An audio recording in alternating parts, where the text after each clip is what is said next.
Hej, dobri ljudje, ena kratka. Vsak dan se srečujem s podjetji, ki hitro rastejo, z srčnimi ljudmi, sodelavci, ekipami, ki dobro delajo.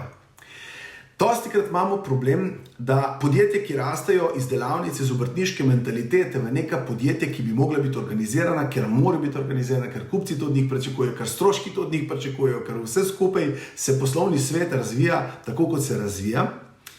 Imamo problem, da se stare navade težko znebimo. Tisti vodje, ki v danem trenutku, ki so motivatorji, ki poženejo ta cel aparat, da iz tega nastane podjetje, ki hitro raste, imajo običajno neke fore in navade, ki jih kar naprej gojijo in naprej vztrajajo na njih iz leta v leto. Ne vem kako, ne dajo se podučiti, zmeraj so v nevarnosti, joj, kaj pa če bo kaj narobe, joj, kaj pa je s podjetjem in pol. Ker naenkrat podjetje zraste iz 10 ljudi na 20, na 30, na 40, na 50, 60 in več in je problem. Ni komunikacije, ljudje so nezadovoljni, kupci dostikrat pričakujejo nekaj, kar to podjetje mogoče niti ne more narediti in tako naprej in tako naprej. Zato vsem vam, ki že nekaj časa vodite ali tistim, ki mislite resno delati biznis, podjetništvo in tako naprej, dajte se neprestano izobraževati v tem kontekstu, kako dobro voditi podjetje. Ne dlakocepsko, ne z igro moči, ampak na način, kako bi to nežno, ampak s ciljem, ampak z dobičkom, ampak z dobrim zadovoljstvom dosegli te cilje. Zakaj? Zaradi tega, ker vidim vse te ljudi, te vodje, ki se z leti, ko začnemo skupaj delati, ko je res že malo napeto, ali so oni strošeni, ali ekipa je strošena, ali se med sabo že tako skoraj da kregajo, zelo težko spremenijo te stare navade. Veste, kako pravijo, težko je starega psa naučiti novih trikov.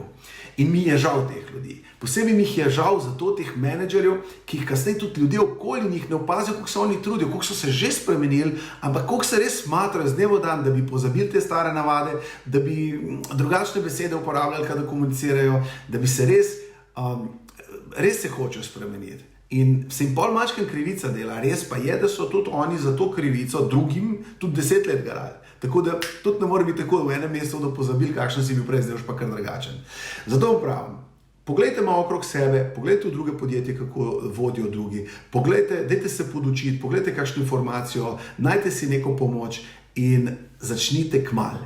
Ne takrat, ker je res pozno, ker si že utrujen, ker si, bom rekel, ekipo že toliko načel, da se bo težko regeneriralo v kratkem času. Škoda je za biznis, škoda je vašega življenja in vašega zdravja. Ker se veste, tisti menedžer, ki je v firmi tak togoten, gre običajno še domov, pa vse tiste, ki jih ima rad malo nagon, pa malo, mislim, jih na hrulj, pa tako naprej. In to je brez veze, škoda.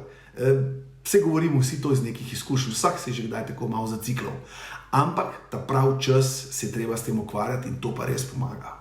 Vse dobro vam želim in resnično delajte zdaj, da bo pol lažje.